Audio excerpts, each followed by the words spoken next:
Hello and welcome to episode 78 of the Crate and Crowbar, a PC gaming podcast. It's the 3rd of February, I'm Tom Francis, and with me here today are...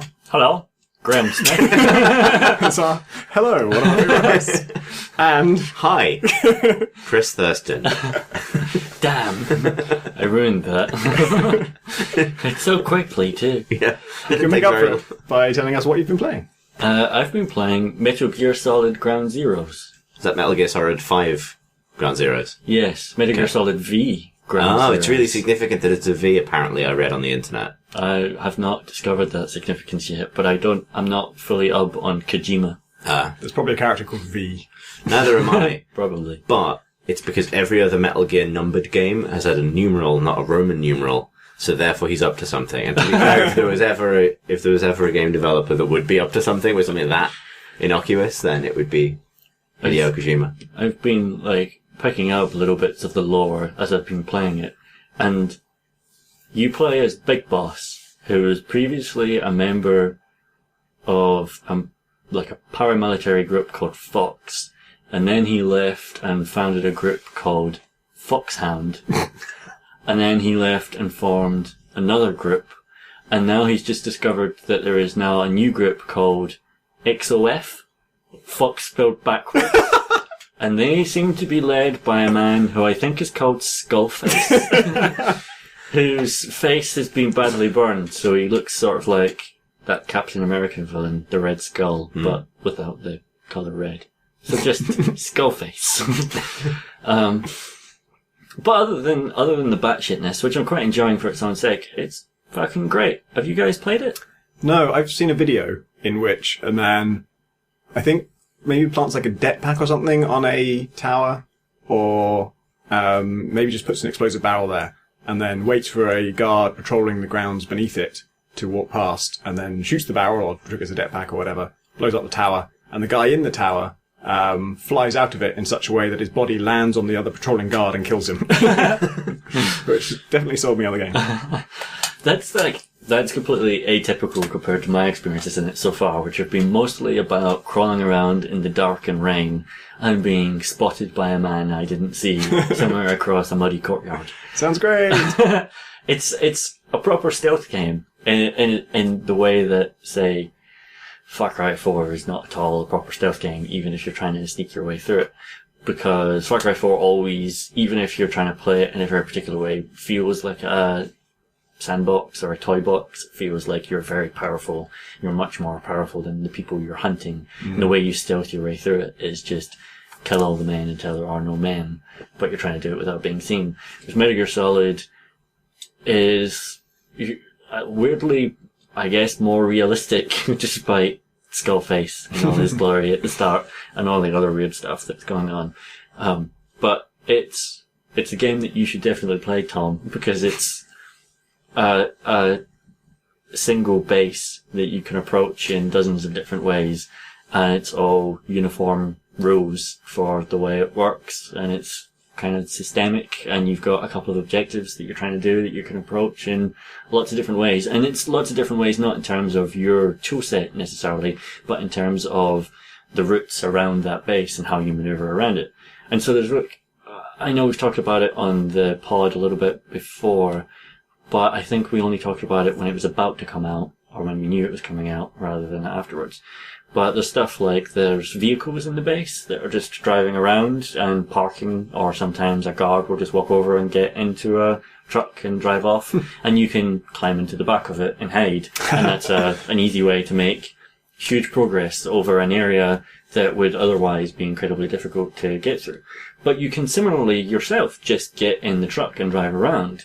And even though guards see you, they don't necessarily assume that this truck driving around at night has a bad man inside it. Yeah. They don't have any way of knowing. And so you get these situations where you get spotted slightly and there's a guard coming over to investigate, and you can just round back around a corner, climb inside a truck and drive off and drive past the man who's coming over to look at you. You won't necessarily assume that that truck contains the bad man that he thinks maybe he just saw.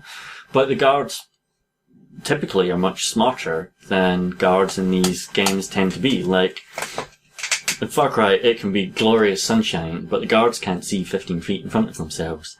And if you're standing sort of near a bush, then that counts as cover. Whereas this is at night, and you can round a corner, and a man who's 50 feet away will spot you if he's looking in your direction at that time.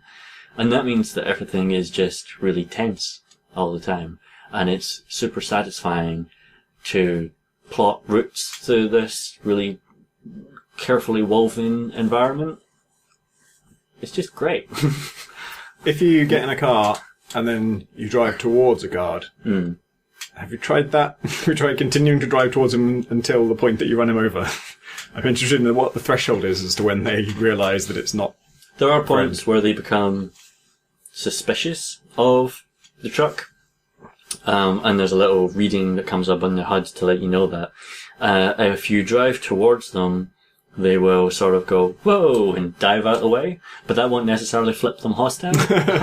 Crazy Jake after his old antics. But if you do run them over, then everyone becomes hostile at that point. And pretty much any time, like, it doesn't fail the mission or anything like that. As far as I can tell, you can keep playing, and you're fairly resilient, or at least the guards are a poor enough shot that when you trigger everyone and everyone goes nuts and the alarm starts flaring and everyone starts firing at you, you can play it like an action game and kill them. I think you would probably struggle to complete any of the objectives unless you killed everyone. Because the objectives, for example, are all about exfiltration, or the initial objectives anyway. It's about finding people, carrying them over your shoulder, which limits your moveset, and getting them to a point where you can radio a helicopter, and then the helicopter takes maybe 60 seconds to arrive, and for you to put them on and that sort of thing. And so I think that would be extremely difficult while you were getting shot at. But I like, first of all, that it's a game which it's not a fail state necessarily to get spotted by the guards, but at the same time, it's a proper punishment. Which again, there's so few stealth games that do that. And even like I played, I think it was called Styx, Master of Shadows, which was sort of a proper stealth game in that it was following Thief in a lot of ways, but it was still based in magic. And so the way in which it telegraphed routes through that world were all through use your magic spidey sense to see guards and to highlight things and that sort of stuff. Whereas Metal Gear Solid, you can tag enemies on your HUD using your binoculars, but doesn't have anything where you go into Big Boss vision and and now you can see footprints in the ground that lead you to the handholds of a wall path or something that's going to just take you past everything. It feels much more sort of dynamic for that. And every time I've played it, and I die a lot, so I've kind of gone through the mission, and I've completed it now, but I've kind of gone through it 15, 20 times through the process of completing it, and every time I've taken a different route and found completely different areas and had completely different experiences, and guards have been in different areas. And then once you do complete that objective the first time, you get a new set of objectives, and you can play the map during the day, and it's got, different considerations to take into account. When the enemies do detect you, is there any way to get back to the kind of stealth state? Yeah, so they've got kind of multiple alert states. If you get detected by just one guard and there's no other guard around, then you can kill him, and probably someone will have heard and they'll be coming to investigate, but you can run off and you can hide and everything will calm down eventually. You also, when you first get, like, there's a suspicion meter that comes up and says, oh, the guard's a bit suspicious, but then there's a point where they're like, hey look, there's a fucking man! That's when it goes into slow motion. And you get a few moments of slow motion where if you can headshot the guy and kill him, or trank him or whatever in that time, then it's fine, you got away with it, basically. Right. I really like that it properly makes a distinction between non-lethal and lethal, and it's the correct distinction, which is that man's still alive, and therefore can be helped. Like, anyone that you've tranked can be woken up by any other guard, which means it's a huge risk, and given how big the world is, and the chance for you to need to backtrack through areas, it makes a lot more sense, even after you've tranked somebody, to go up and shoot them in the head. Just because it's way safer that way. And, so to commit to a non-lethal playthrough is to take substantial extra risk. Sorry. It's not just a question of not getting to play with every toy. It's, you take the chance of essentially never having anywhere that's safe because dudes wake up. It does, like, it forces you to embody that role in a really cool way, because as well, when you sneak up to someone and get within melee range, you can grab them from behind and hold down a knife to their throat. At that point, you can either knock them out or kill them, but you can also interrogate them, at which point they'll give you a little bit of information about the base. So, give you information about where guards are posted, or where there are AA guns, or where there's a cache of weapons, or that sort of stuff. So you get into the habit of going out, grabbing people from behind, threatening them, asking them for information, and then once you've got the information, killing them anyway. Yeah. Which is horrible, but I like that it does sort of compel you towards that stuff. How is it priced? It's like, quite It's like 15? 15, 20 pounds. Something like that, yeah. Such a weird thing. Like, it's... if I imagine, like, them releasing, you know, a level of Deus Ex Human Revolution just as a full game, like, at a lower price point, but just as a standalone thing, it would be so weird. And yet, like, on PC, you could probably get away with it because, like, on Steam in particularly, like, loads of people who play your thing are playing it because they've heard about it from an enthusiast gaming site and they know what it is and they know what to expect. It seems like such a crazy thing to, like, for a massive console franchise to release this new thing that's just totally unlike any other game in terms of, like, what you're getting. You're getting just one mission, and it's a really big and complex and interesting mission you can replay loads of times, but it's just the one. And that seems to have, you know, it seems to have caused all of the upset that you might think it would cause. Yeah, because it was a full price release on console as well. Oh, right. It was £40, which is a lot. Technically a bit less. But... yeah, it's technically a bit less, but still pretty close. And yeah, like, and it's not like it's called Metal Gear Solid 5 quite limited prologue.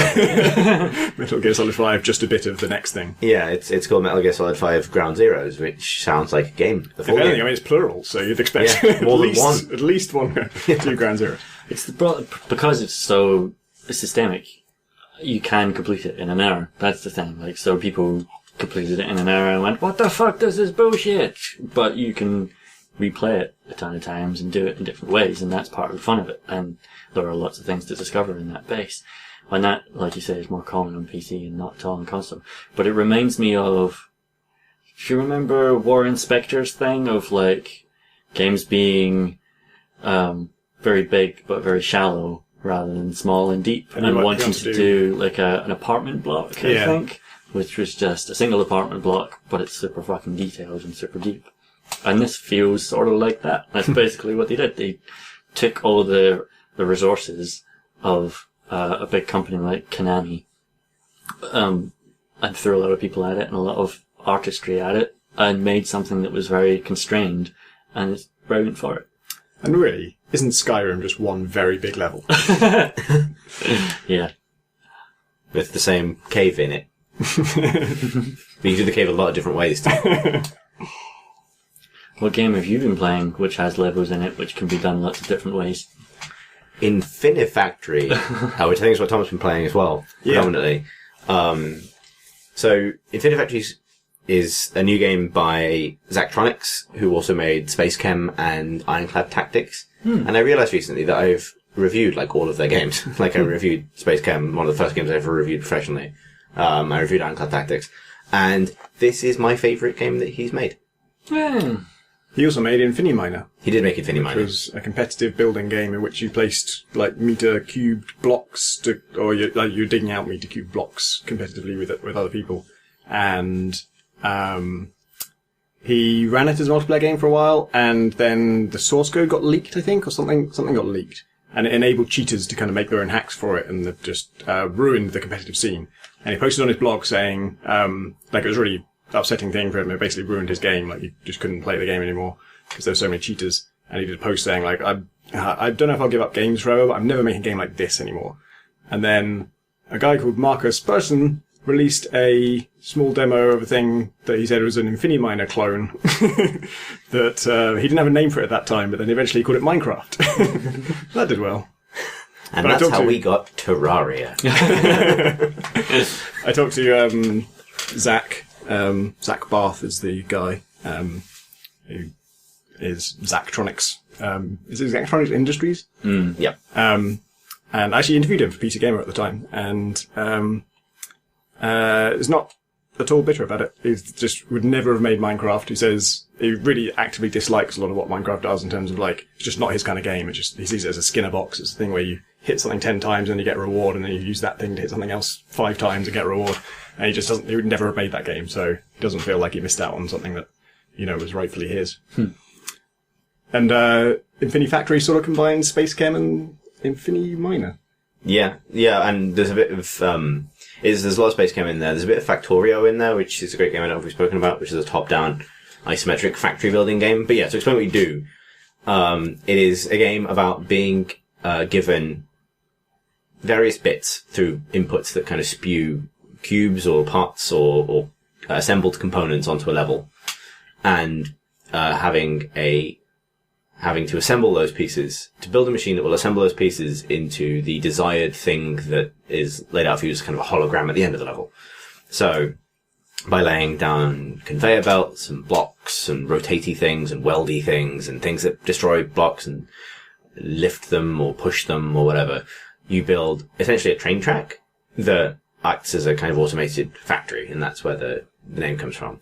So it's a little bit like Space Chem, in that Space Chem was the sort of same thing but with chemistry, but it's substantially less abstract, and the nature of the train tracks you're laying out are slightly different. You don't have like the operator that moves around the track as you did in Space Chem. And there's a kind of, because it's in 3D, there's a sort of physics and physical dimension that's slightly different. Like it has like almost an element of slapstick to it that Space Chem doesn't have. It's got a little bit more to the presentation. So at the beginning of the game, when you first load it up, you are abducted by aliens from your car, where you're driving down a sort of highway at night, and there's it's like a hard hat and some blueprints on the passenger seat. So the implication is that you're an engineer of some kind. And the intro kind of veers between quite dark. Like you find a lot of, they're called failure tapes, but they're audio logs basically of other people who've been abducted and failed or whatever task they've been given. But your captors are aliens who are basically, it's very Hitchhiker's Guide. It's got a lot of they're kind of like the Vogons. I immediately thought Vogons when I saw. Yeah. And they set you to work, creating factories for them. And as you find more audio logs, you realize that these people just like humans because they're good at making machines. So they kidnap humans until they run out of humans. And you're kind of teleported down to these sort of like hovering rocks on the surface of barren alien worlds or floating platforms amidst fleets of starships and told to build whatever it is they want you to build. And then that sort of provides the structure between missions. You go back to your cell and you pick new missions from the TV screen in your cell. And one of my favorite missions later on has you build that cell, which I really like.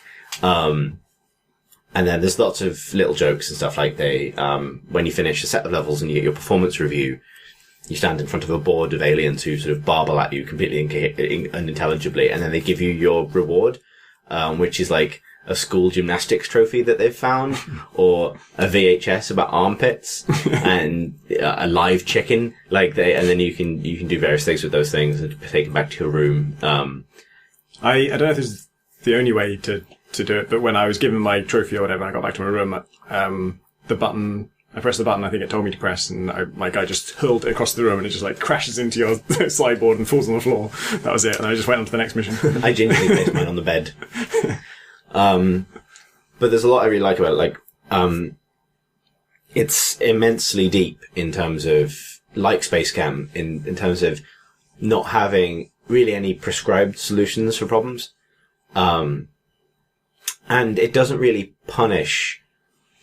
Basically, you've got to produce 10 of a thing. Every time you've got to produce 10 of a thing. So your machine has to be able to repeat to some degree. It has to be able to, you can't have so much waste or so much inefficiency that your machine works once and then breaks. But other than that, it doesn't really it doesn't mark you down for wasting lots of the material it spouts at you, or for using way too many pieces. It doesn't give you a budget for how many pieces you can use, although you unlock more blocks over time. So, you can go back and try different things. But the scoring system is instead based on how few, how little real estate you use, how many machine cycles, which is sort of like internal ticks, it takes for you to complete all 10. And there's vast scope for doing things more or less efficiently. And like Space Chem, and something I loved about that game, you find yourself internalizing ways of doing things that might not be the only way of doing things, but because it's how you figured out how to do something, It's how you do it every time from then on. So the example I would give is I found a way that I like to essentially divide an output into two outputs. So if you have blocks coming down the conveyor belt, sometimes you'll need to turn that into two streams of blocks going in different directions. So you can do one thing with one set and another thing with the other set. And I have a way of doing that involves having one block stop, having the block behind it push it onto another pad that activates a pusher, which pushes the original block off somewhere else, and they move on to different tracks, and it sort of splits them. That's a sort of an efficient 50-50 split.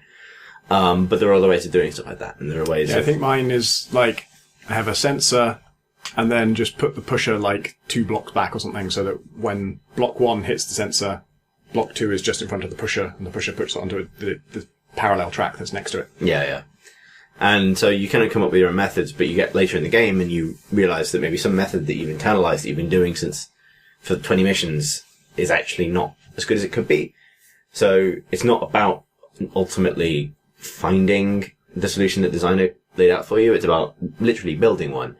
And I am appalling at it. I'm more than halfway through it, but I'm appalling at it not because I can't beat the missions, because I can, but because my solutions are dreadful. My machines are awful. I've been posting some GIFs of them, and, one of them, it just accidentally also made benches. Like, what I was making was a forklift, but occasionally it would output a bench, and eventually the benches would be able to fill up. So I have a little part of the machine. It's like, in for a penny, in for a pound at this point. I have an extra part of the machine that's only job is to quietly tip the benches into the ravine. There's no penalty for that other than it's a dreadful machine. Like, that was like 600 cycles, whereas my friend did it in 110 or something. It sounds weirdly like programming. Yeah, there's a lot of programming too. Actually, my friend Dan, who's really good at it, is a programmer. I'm not. There's no better proof that I have a humanities degree than the things I've built in that game. So you're building these appalling machines, partly on purpose now, just to see how dreadful a kind of wasteful contraption I can build, doing things that are really convoluted, sort of, is it Van Buren machines? Rube Goldberg machines. Where do I get Van Buren from? The Fallout sequel that was never made? Yeah, I guess so. Rube Goldberg machines. I think, yeah. Rube Goldberg-esque kind of things that rattle and fall apart, but still kind of get your 10 things built at the end of the day. And weirdly, when I started to get better at it, or especially when I had luck, it started to almost cheapen my experience of building really, truly awful machines. Like, I had one where I just managed to look into some amazing timing that I could have worked out if I was a genius, but 2 pieces consistently arrived at the same place perfectly, which removed the need for a kind of mechanical function. So, because the 2 blocks would kind of bump into each other and both go in the right direction, but only because they'd collided. So I didn't need a block there or something to create that. It just sort of happened, and it looks amazing. It looks really elegant. Like the machine kind of builds itself at that point. It doesn't need a lot of extra conveyor belts or anything. But no, that was pure incompetence. Like, I had no idea that was going to happen. I find I get really attached to the particular way I've done something, and so often it's just a quirk of the way I built things. And there's no penalty for rebuilding. So if you design something and it doesn't quite work out the way you want it, you just press a button to test it. You can even press a button a fast forward key to just see it roll out really quickly, and you see the problem pretty soon. I had one where I was trying to build a rocket, and it gives you all the different chunks of a rocket, like 4 or 5 different segments, and they have to be piled on top of each other in a certain order. And when they got to, you can kind of drop them off a cliff, which means, okay, if you drop the base thing off a cliff and then move it along a conveyor belt so it's underneath where the next module should drop on, it could land on it. And you can do various tricks to make sure it stops at the right place and stuff. And I got most of it working, but then I needed to weld them together. And the way I'd arranged it was just really awkward to get a welder to, if I put a welder next to the block in the direction I wanted to do it, it would be blocking other blocks from coming into the actual welding area. So I had to build another conveyor belt that would just go around the welding thing, and so it would just go in a tiny, tiny little loop and move the whole rocket in this really rapid little curl. And it just, I loved it. It was my own little weird detour that all my rockets take before they're built. There's a second rocket building one later, which doesn't give you the cliff, so it challenges you to use a different piece to build a vertical thing when all of your blocks start on the ground. lifting is one of the things it restricts you from doing early, to kind of build the puzzles around.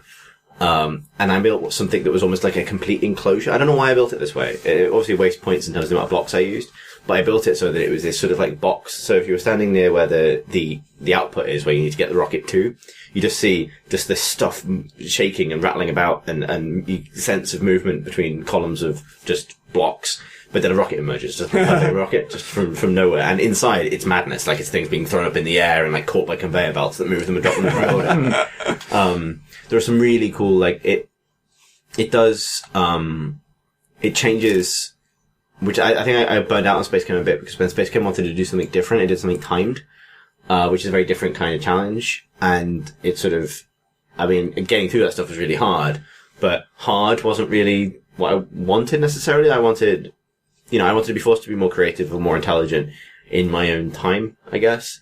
And Infinifactory does that really well.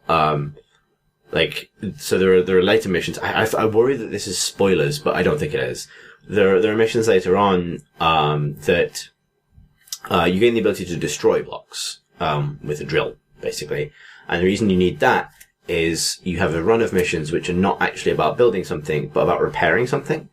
And so, the thing you're given, the thing that's output from the emitter, is in the first case it's a shuttle, but it's like a big rectangular chassis with a cockpit and 2 engines on either side. And the one you're given has engines that are cracked and broken and shitty. Alright.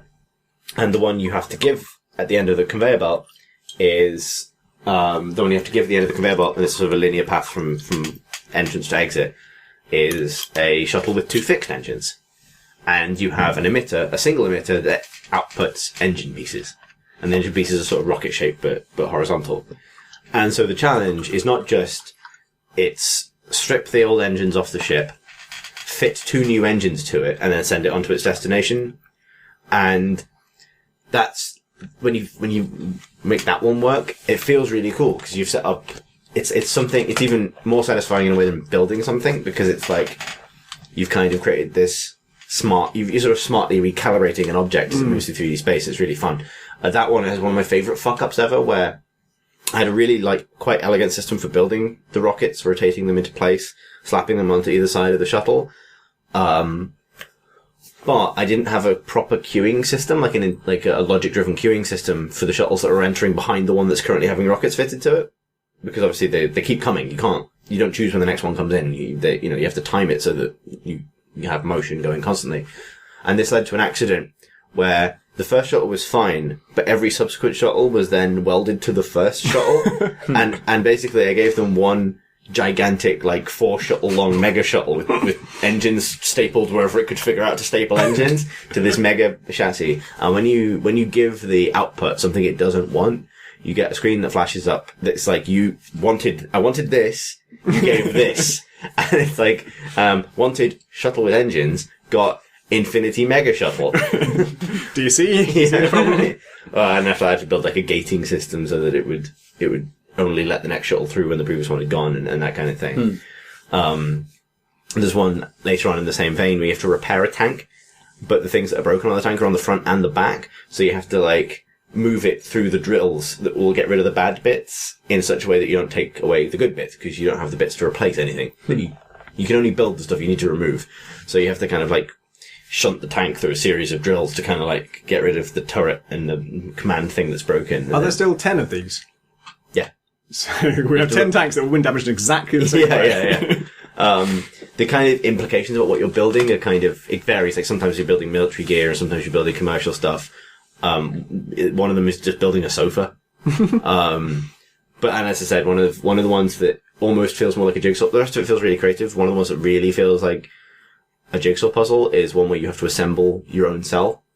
Because you're given the bits like the TV and the washer dresser and the bed as whole parts, but they kind of come out all at once. And so you've got to find a machine that kind of catches all of these different parts of a room and drops them in place, because the room you're doing this in is enclosed, unlike a lot of the game spaces which are open to the sky.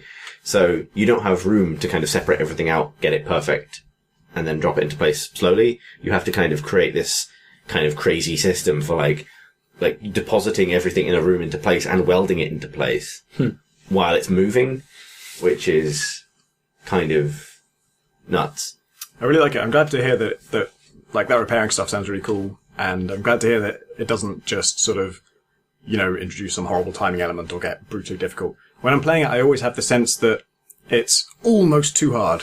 Like, I'm just on the cusp. Every new mission, apparently John Walker said exactly this in his RPS verdict, but I was saying also that the end of every mission, it gives you like a survey, because it's still in early access, and they want to know, was the mission too hard, or just right, or too easy? Was it interesting, and was it fun?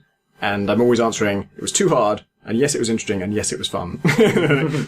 So in what sense was it too hard? I don't know, it just kind of felt like, at any minute, you're going to fuck me. You're just going to do something that I won't understand at all, and I'll have to give up on it. Because I kind of did get to that point with Space Chem a little bit. Or, I don't think it was the timing stuff, I think with Space Chem, you were saying earlier, Graham, it sounded like programming, and Space Chem did feel like programming to me. And I stopped playing it partly because I was like, I can actually program. I could just go and make a program, and that would be fun in the same way as this is. And at the end of it, I would have a game. So, and the rest is. and then I made gunpoint. But Infinifactory doesn't give me that because it's less abstract and because you see all the bits. Like, I know what I'm making, and I understand why that welds to that, and I understand that now those are welded, of course they'll be pushed together, and it just relates to much more relatable rules, physics things that we already understand. So that makes it less. It's still an automation task, and it's still about sort of learning a language and using it to express something, but it's much more satisfying when it's things you can sort of see and understand. Do you get that feeling that puzzle games give you of, enlightenment when your head pops and you suddenly get a new thing, or does the creativity of it mean that it's not really doing that sort of thing that, say, Braid would? I'd say 100% yes. Like, there are definitely moments where you, this is what's interesting about it, and I think what makes it more interesting, and this is something that's kind of specific to Zachtronics games quite a lot of the time, it's the same feeling, but in a way it's more gratifying because you don't have the eureka moment because you've figured out what the designer's waiting for you to figure out. It's because you've solved a problem with your own design. And it still feels the same way. It's like when you realize that, I can actually make this faster, or I can make this simpler. Hang on, this would work. Yeah.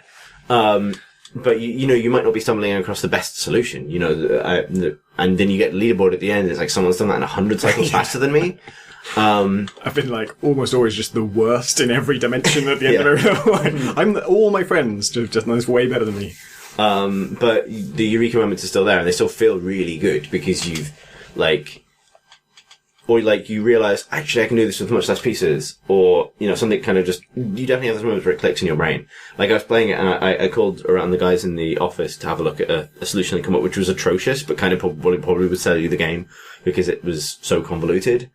And then, immediately afterwards, I think I saw Tom Senior firing it up to play it, and he was kind of working his way through the very, very earliest missions, which I remember not struggling with, but having to sit and go, hang on, how do I do this? And I was watching him sit through the same experience of, hang on, how do I do this? And I was watching it that's just the easiest thing in the entire world. My brain has been enlarged without me really knowing that it's been enlarged by the game. I just know stuff about how conveyor belts work now and how you might redirect something or more efficient ways of moving things. And so that comes from a series of those moments where you go, actually, don't need this many pieces. Don't need that many pieces. This will do this if I manipulate it in this way. Yeah, I think it's a really good balance in that it does have, it has the aha moment, but instead of it being aha, I found the solution, it's you found your own solution, you invented it, like you say. But it still does have the thing that I like in a really good prescriptive puzzle game, which is that every new puzzle seems totally impossible. When they first read it, you're like, it just can't be done because of this, this, and this. Oh, wait, hang on, if I did something like that. So you still have that moment of solving something that you previously thought was impossible, but you get to kind of feel like you weren't just putting something in the slot that it was supposed to be in. Yeah. Even though that is literally what you do. And you create these little mental, and it's not just about mastering techniques, you kind of create, you invent, not even systems, but concepts for yourself that I don't necessarily know if every other player uses. But one of the things, for example, you might, a really good example of the type of puzzle that sets you out to solve is you making a device or a construction that uses one type of block and in various different configurations, 10 of another type of block. But those two blocks are emitted at roughly the same rate. You know, maybe the block you need less of is emitted half as fast as the other one, but you need 10 of the other one. So you're always going to have one of your materials coming out, and you can't stop them coming out. You can't choose when they come out. Coming out at a rate far faster than the one you need to do far more preparation with. And so I created systems for building what basically amounts to clips of ammo.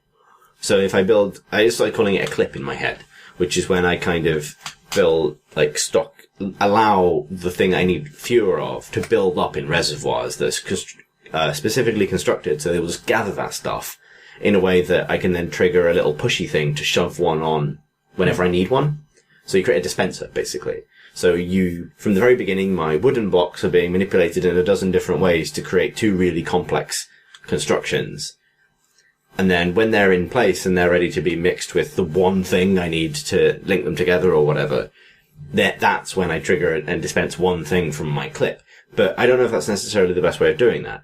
But it's a concept and that I've used in a dozen different levels. The idea of the kind of the ammo store of the thing you need lots of, or you need fewer of, while the thing you need lots of is machined and sort of like hot off the press when it's combined into the final product, is a kind of set of concepts that I kind of came up with myself over 10 hours of solving puzzles in that game, and I'm still using. And that's really gratifying because it might be wrong. Which for some reason makes it even better. That someone else like, why do you have this wonky looking stack of blocks that you're just dispensing from? Yeah, it's an interesting kind of idea because most puzzle games do they beat out of you any personal quirks. Because if you're doing it a certain way, then the next level will be the one where you have to do it using only 10 blocks or whatever. They'll enforce the efficiency to make sure you learn the right way of doing it. God damn it, learn that there's a perfect way of doing this. And then once you learn that, you just use that again and again because now you know it's the only way you should do it. But yeah, it's weird because it does judge you on efficiency, but like I said, it never requires it. So it's kind of lets you keep all your quirks, lets you be weird about it. Yeah. There are a few interesting things as well. Like there's a button I did not know was there. There are a few keyboard shortcuts that are really helpful that it doesn't tell you about. But one of them is you can, speed up the rate at which things are emitted into the level. And that's not on a per dispenser basis, so that would fundamentally change the nature of some of the puzzles. It's just, you know, if it's at the current interval so that, you know, it basically speeds up the rate of, essentially, I guess the ticks that are going on under the surface. So if one dispenser is emitting at 1 times speed and one's dispensing at 2 times speed, you just multiply both of those rates by whatever you decide to speed it up or slow it down by. But that fundamentally changes how machines work. So if your machine works at default speed, it probably doesn't work at max speed because blocks will come out so fast that this construction you've, you know, designed that requires blocks to punt each other off cliffs at a certain rate won't work anymore. So the time increases, but the space is still finite, and that creates these situations where your machine's completely different. And if you want the really high scores, you kind of have to build a machine that works at max dispense rate. Like if you want to get when I say high scores, I mean really low completion rates, and that involves building a completely different type of machine to the one that you need to get through the level. So, in a couple of ways, like, there are, like, lots of different ways your machine can be bad. Like, it can be the most efficient way of solving the puzzle at the default rate, but it might not even work if you tick up the dispense rate by 1. Which is kind of crazy. It kind of exponentially increases the amount of potential solutions you need to come up with for a given puzzle. And I'm really enjoying just playing through it as an idiot. But, like, the scope there for, I don't know, seriously going back and mastering something is massive. The other thing that maybe all games should have, this game definitely should, is at any point, so the way you control it is you move around the first person, but you have a jetpack that functions allows you to hover anywhere, so you can fly basically around the space in 3D, which is necessary to get perspective on things. So what you can do is you can fly up above a construction, as long as it's a construction. I think you can do it anyway, but especially it works really well if it's a construction that is finished, basically. So it does its repeating, you know, manufacturing pattern. You can fly up above it, pick an angle, look down on it, and press F10, and it will generate a GIF, a looping GIF Oh, wow. of your solution that saves to your desktop, and you can just like drag it onto GiphyCat or whatever and immediately get a GIF that you can share. And it like, I think it down renders the game slightly, and it obviously outputs a smaller image, but it's sort of a manageable size, and it does it really quickly. And because it doesn't actually just play through, it doesn't like play through and screen cap. It just generates it because it knows what. Oh, right. Yeah, it does it. Wow, that's clever. So it does it sort of procedurally, which So it's using your camera angle, but then it's actually recording some stuff that you personally don't see, I guess. you see it kind of do it in fast motion. Like it opens a window in a window and goes like, figuring this out, doing it. And you get these GIFs you can share. So like last night I was, between Dota games, I was on Skype, with friends who were all playing it. And I was like, oh man, this machine is dreadful, but it works. And I'd press F10 and then like, drag it into GiphyCat, share a link straight away, and you can kind of check out each other's designs like that. And that's what's really cool about it, is because it's so creative, it's kind of hard to spoil. Like, if you're looking at a GIF, you don't necessarily understand exactly how something works. Yeah, I certainly don't understand how yours works. I watched it. Yeah, I mean, after this, I'm going to show you guys one or two of them, because they're really, like, it's weird how, like, I shared a really inefficient design, and one of my friends just cracked up. It was the one with the bench removal device, because there is some sort of mild slapstick in, like, where's that bench going? Why did you even accidentally make a bench? Like, Space Cam couldn't be funny, and this can. And even though obviously it's got scripted humor and unplanned humor in the cutscene bits, but it's weirdly funny as well. Like, I like you as the manager of a company with, like, dumping benches into it's a like, river. we don't know why we made these. Getting sanctioned for your bench pollution. It reminds me a lot of Aperture Science. They're just making weird shit, and then they're not really having any idea why they're making it. Yeah, exactly. It's really good. Like, it's not a lot of competition, but it's my favorite game that I've played this year in terms of something new. Like, it's really amazing, because this is like, it just launched into early access. This is like the first early access version, and usually stuff fucking sucks at this point. Like, yeah, it's weird. Like, I'm writing an early access review for PC Gamer, so it's not going to have a score on it. And I don't know if I'll end up writing the review, but I feel ready to put a number on it, and it's a high number. Like, he says on the, I don't know if it's on the early access page, but he said when he released it, this would normally be the point at which he would release it as a finished game. Right. It was finished, but he wants to put it out as early access because he wants to get feedback so he can make it better, because now he can. But he says that normally this would just be the thing that he would release, like Space Game, as, this is done now. That's really interesting, because that's the only thing that's tempted me to do early access, is like, don't actually do early access, but just when you release your game, just call it early access and then see what breaks and then fix it and then say, okay, now we've got the release. But also, it's almost an argument against it, because I didn't know that. I thought this was just an early access release and they're going to do loads more to it, so maybe I shouldn't be playing it. And, the main thing I wonder about it is that maybe when it does come out, everyone will be like, didn't that already come out? Like, it just won't cause the buzz that it would have if it came out all at once. It's kind of, it does create a weird position for me. Like, I'm now making, this is maybe from an indie marketing point of view, like, I'm now trying to figure out, like, it's basically ready to review in a lot of ways. Like, it costs 20 quid. It feels complete. The developer says it's basically complete, but it's in early access, so I don't feel like I can put a score on it. But it would feel really weird to run 2 reviews on the site in succession. Yeah. So, we're discussing this. I don't know what exactly we'll do, but it's like, we're going to do something in the magazine, because we don't know when it's going to come out, and it feels very current and it's very good. So it makes sense to put it in the magazine. And we'll probably put the review in the magazine as well eventually, but it'll be separated by a couple of months. If it comes out of that kind of place, the magazine cycle, if it comes out in a couple of weeks, or it comes out in a month when he's sort of happy with the feedback and he's implemented some changes, it would feel really weird to have 2 reviews on the site, like, in succession. So do we just wait for the one where we can put a score on it? It's strange. It means we're kind of less inclined to cover it in detail around its point of sale, because you don't really know what it is. It's tricky. Like, I guess it's a problem that you get when you put scores on things. And you have a policy that says you don't put scores on early access things, because, you take the developer's word for it. But when the developer's saying, I would normally release this, but I'm not, it's like, it creates a weird situation. And I guess from a marketing point of view for the developer, it's like, you probably get you don't get double the coverage for releasing it twice, basically. Yeah. No, but I don't think you get necessarily less coverage. I think you probably still get more coverage. It's whether that I coverage wonder- arrives at the right times, I guess. But I think that there's an exponential thing with trying to make something into news, where if you don't hit a certain threshold, then certain sites won't report on it at all. So the fact that you had two things they didn't report on it at all is not better than having one thing that they might report on it on. No. But then I think he's done quite a good thing in that he only announced the game, I think, like 2 months ago, 6 weeks ago or Yeah, it was something. pretty...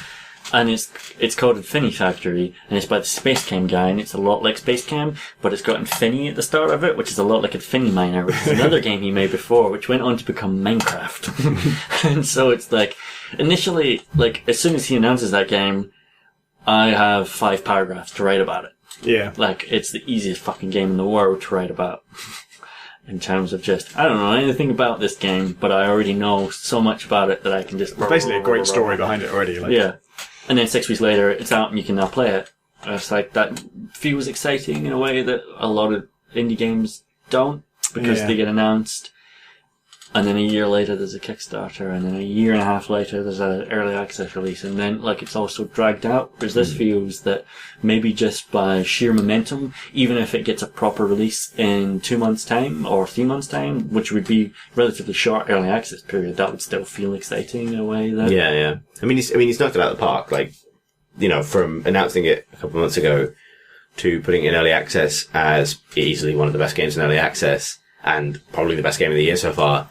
Wow. Like, Just making a good game sort of overrides any market it does, it stuff. really does. Like, I'd be happy to cover it twice. I guess, I mean, and it's, you know, it will get coverage one way or another. It's just, it's whether or not, like, I think it would work for this game, the kind of early access release, and it's already really good.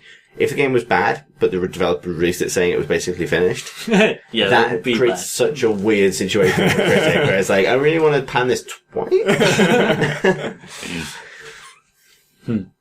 It's dead good though. Everyone should play it. It's, yeah, no, I can't think of anything else that's come out this year that's anywhere near as good. It does also affect your perception of the player. Like, I think I would have played more of it by now if that was the final release. But because it was early access, I actually kind of thought it was about to end, like, all times, basically. I was like, okay, I got the idea. I guess this is like the prototype thing, and they'll take it from here. But yeah, you're always left wondering what this is, like, whether you should even expect it to carry on. The fact that it kept asking me whether it was too hard or not, that was part of what made me think it's going to get really fucking hard any minute, because clearly they haven't balanced it. They don't know, whether it's too hard or not. And actually, if that was taken out, it's perfectly balanced. It's really well paced, and you're always discovering new things, but it's never too overwhelming. And had no reason from the actual game itself to think, I'm not going to enjoy this entire thing, and it's going to be a full, game length thing that, I would be able to play all the way through and really enjoy. But it was constantly sort of saying, are we doing it right? I think we're going to fuck it up. Have we fucked it up yet? Well, it seems like we're going to fuck it up. Also, this is early access, and please don't blame us. And so eventually, I think I just stopped because I was, it was really late at night. But the reason I haven't gone back to it, I think, is because I'm kind of half thinking it might not be ready yet. But the game itself has given me no reason to suspect that at all. The difficulty thing, almost every puzzle in the game now, I've done, this was just right. I enjoyed it, for every single one. Because I felt like that after I've solved every single one. But there's been one or two in, the latter half of the game, which I felt were too easy. Or, weren't as challenging as previous ones. The one that came immediately after the fucking build an apartment one was I can do this in my sleep. But I ended up going with that was just right anyway, because I was like, what are you doing? They'll hear you. This was a break. Don't tell the Vogons that exactly. you weren't working at capacity. Yeah, exactly. If you could really drag me into the ground, I would be fine with it. Yeah, exactly. It was nice to have one that was relatively straightforward, especially because it was one that was teaching you a new bit. So it was it'd given you a new block, and it's they tend to do slightly simpler puzzles when you're given a new tool. And I was like, that's fine. It's fine. Shh.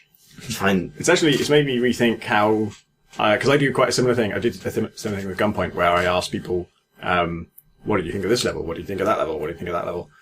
In a much less elegant way, because I had to fill out a separate form, back when I was testing it.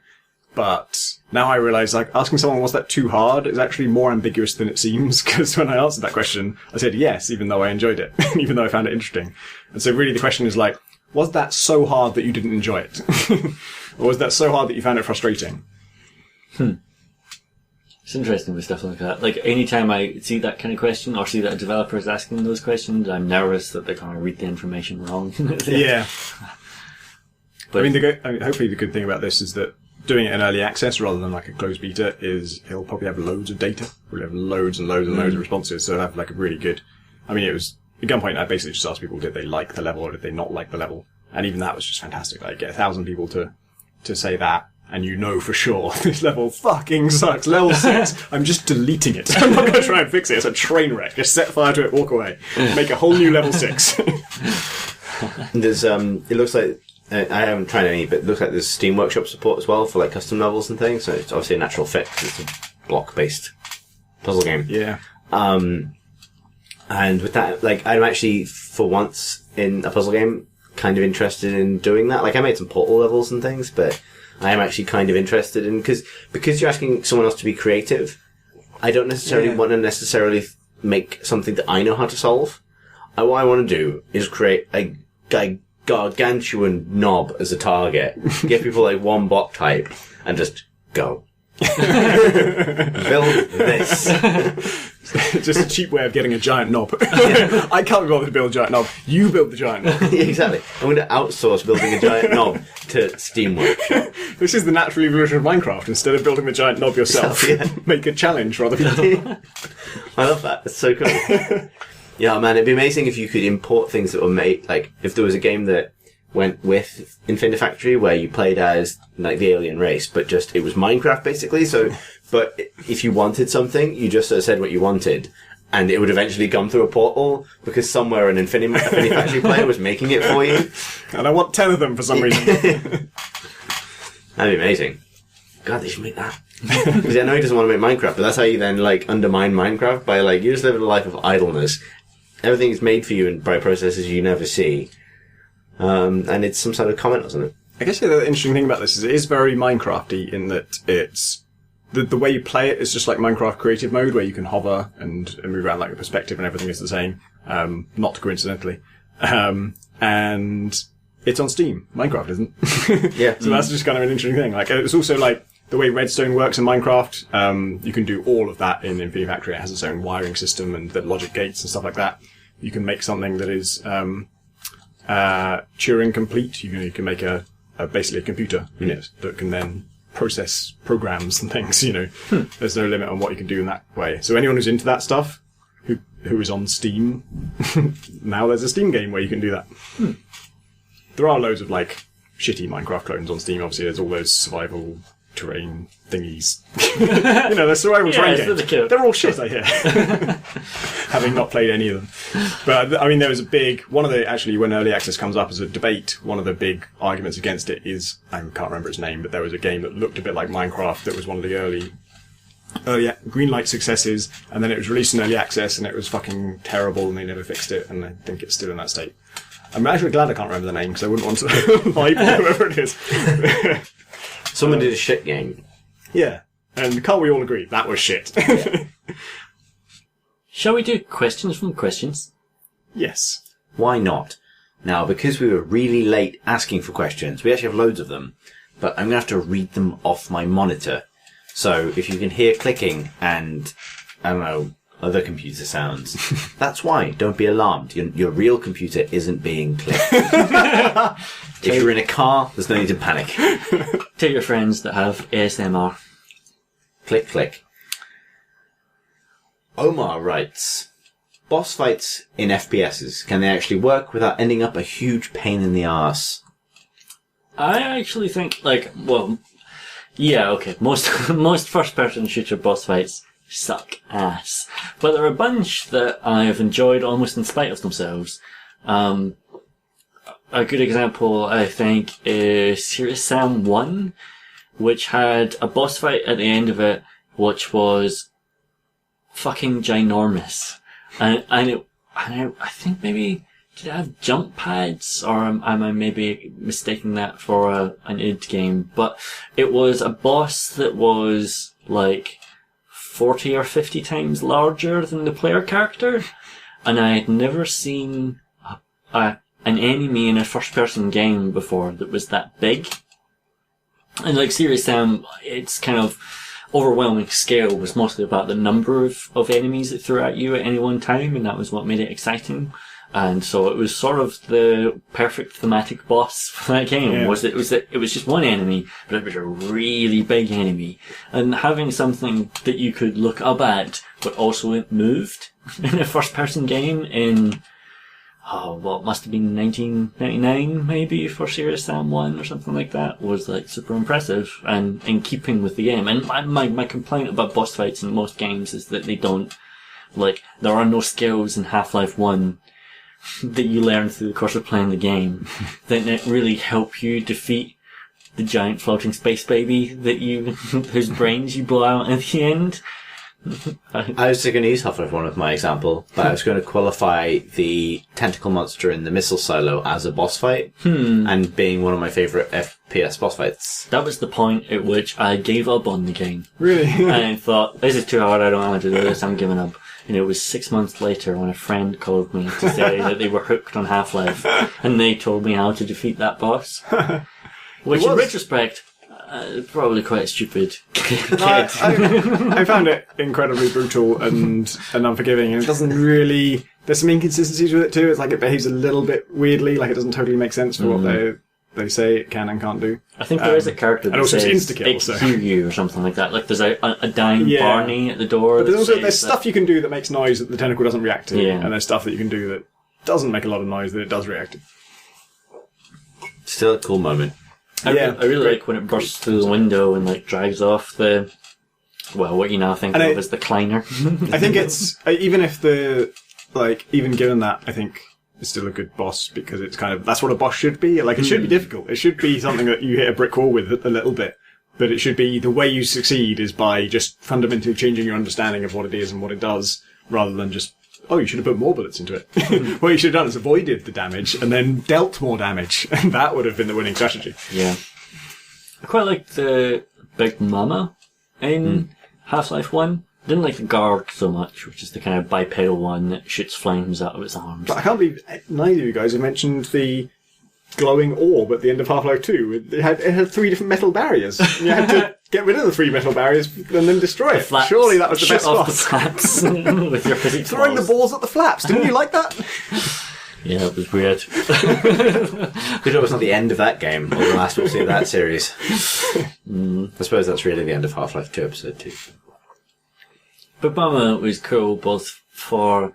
I quite enjoyed fighting it. I think it was just basically a bullet sponge, but it shits little baby head crabs at you. So which game? Half-Life 1. You're talking about the Gonark? Yeah, but it's also called the Big Mama. Which I think is maybe just because of its file name or something like that, but it's like a head crab mother. It's what births them. The walking bollock. Yeah. Yeah. That's one of the reasons that I like it, though. Because there's, I think it's in Raising the Bar, the Making of Half-Life 2 book, which also has a bunch of Half-Life 1 stuff in it. And there's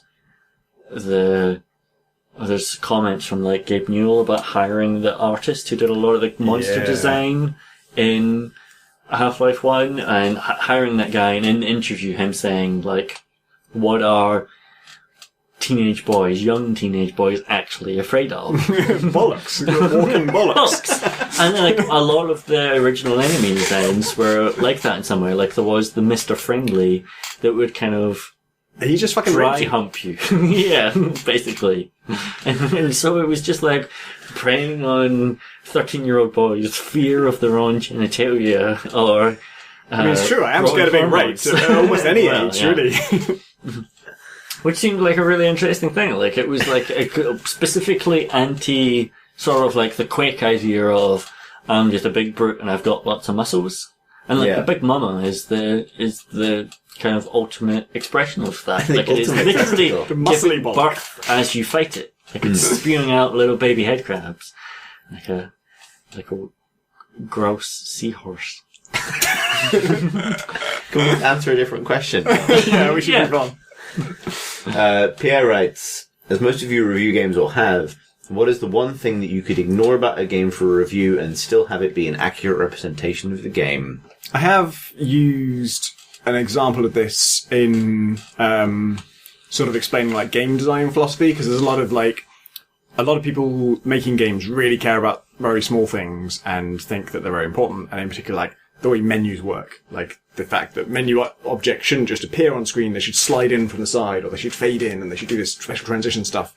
And I have said that, you know, when I was reviewing games, there were some games that were console ports where the menus just, like, barely fucking work. They were just an absolute torture to use every time you use them because they weren't designed for mouse. So you do things like move the mouse over a menu option and it wouldn't highlight because it didn't know you moved it too fast and it couldn't keep up with it. So it thought you were still selecting the quit button. So when you try to click options, it would actually quit the game. It was utter bullshit. It was just atrocious. But I don't think I ever actually removed even a percentage point from a game for that because it doesn't actually fucking matter. You just get on with it. You just get past it and play the fucking game, and the game is what actually matters. I think it's quite genre dependent, and so there's like a Cormac quote about story in games is a lot like story in porn. It's nice if it's there, but you don't necessarily expect it. And I don't, like, we all kind of chuckle now, ha ha ha, not having a story in a first-person game, how wrong he was, because first-person games are one of the genres which are best known for having their stories now. But I think that's because the first-person games that id were making at that point were totally in a different genre from the ones that are being made now. Yeah. And like, you know, story was completely fucking irrelevant in Quake and Quake 2 and Quake 3, and that wasn't just a stupid design decision, that was the nature of the way those games played. It was a screen of text you got when you finished the chapter, when you finished the 12 levels that were the chapter. It would say, and then you freed Earth from the evil Martian alien hell demons. Yeah. It's like that was just that genre of game that id made. Counting that as a different genre from just playing first-person shooter, because that's a stupid fucking name for a genre, didn't require a story. Like, I would never play Quake 3 and go, the story's not very good, is it? And so it feels like a genre thing to me, more than a game-specific, overall game thing. I agree with Graham. Cool. James Folks writes, who would you rather have as your dad? Jeff Bridges or Martin Sheen? I've had some time to think about this. And I'm going to go for Martin Sheen. Because Jeff Bridges, I have conflicting kind of like impressions of, because he's been in a lot of different films that I've seen, and some of them he's evil.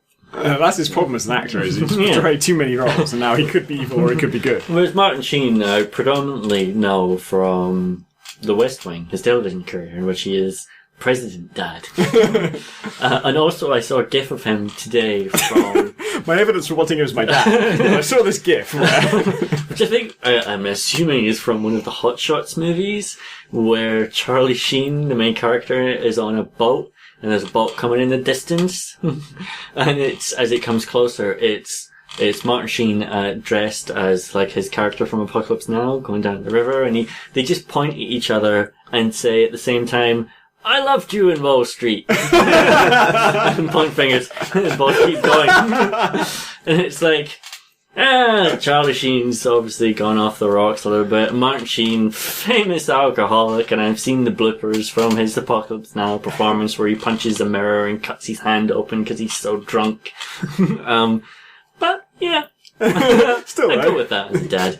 More than guy who beats up Iron Man. That's not cool. Is that your evidence against Jeff Bridges? He beat up Iron Man. See, I'm going for Jeff Bridges. And there's a couple of reasons for this. One is that I have more experience of Martin Sheen in the sense that I played a lot of Mass Effect.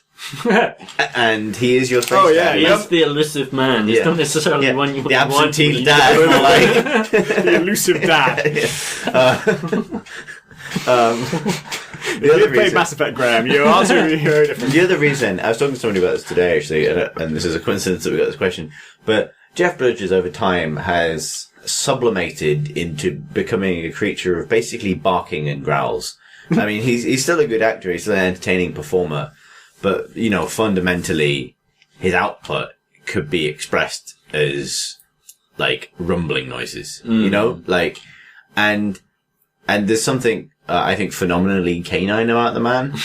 And it might say something about me that in selecting the actor I'd rather have as my dad, I picked the one that I can think of more as just a gigantic dog. But that's definitely Jeff Bridges. If a dog was an option, would you go for the dog rather than... Which one would I rather have as a dog? Jeff Bridges. No, I meant a dog as a father. That was the third Dog, father Mark option. Sheen, or Jeff Bridges. No, just a dog. I'm just doing a regular dog. Option number 3 is just a regular dog is now your dad. See, that doesn't tell me anything about the dog. Whereas I feel like I already know what kind of dog Jeff Bridges is.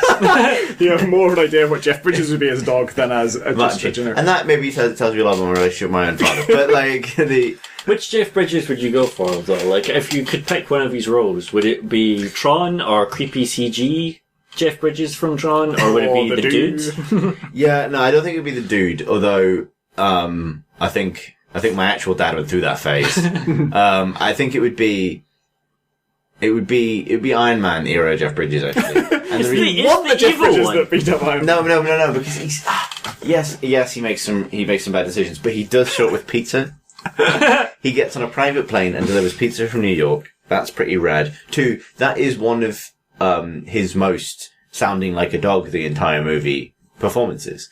There's the Mark Commode review of Iron Man is really good for that, for pointing out that entire movie is basically just happens at a series of registers, and one of the most important registers is Jeff Bridges going for basically the entire film. Especially like the last 20 minutes when he's just inside a CG robot. Yeah, exactly. Like, I don't know. Also, actually, in the comics, Obadiah Stane's kid turns out to be cool briefly before he melts. So, I would totally go for Iron Man era Jeff Bridges to be my dad for some reason. Can I choose the guy from Terriers who looks like Jeff Bridges but isn't? But he's cool. Yeah. Everyone should watch Terriers. It's a great excuse to put Terriers in the show notes. If I can't have him, then Martin Sheen. Good. Jake McKenzie writes, you talk about game series all the time that are uniquely British. What are some games that come off as uniquely American? It's a tough one. Games that seem American. In that outlook, political sensibility, accents of the main characters. I'm covering all the angles. I just can't see it. I mean, they'd have to have shooting in them for one, and then they'd have like jingoistic patriotism and sort of a gross simplification of international politics. American voice actors, American settings. They'd have to be really macho and stuff. I just can't think of any video games that really match that. It'd be commercialistic. They'd have to pioneering through violence. They'd have to valorize military activity to the point where what military activity even was became a kind of nonsense. Just sort of boiling down almost any kind of action scenario you can think of as if it was some kind of honourable response to social demand. It's hard to imagine. Yeah, it's just a different world to our own. Some answering the summons of responsibility. Yeah, I guess the mandate of a democratic but nonetheless military society. I don't know what you would Hark even of call the army. Yeah, exactly. I don't know what you'd even call that. I suppose like home front.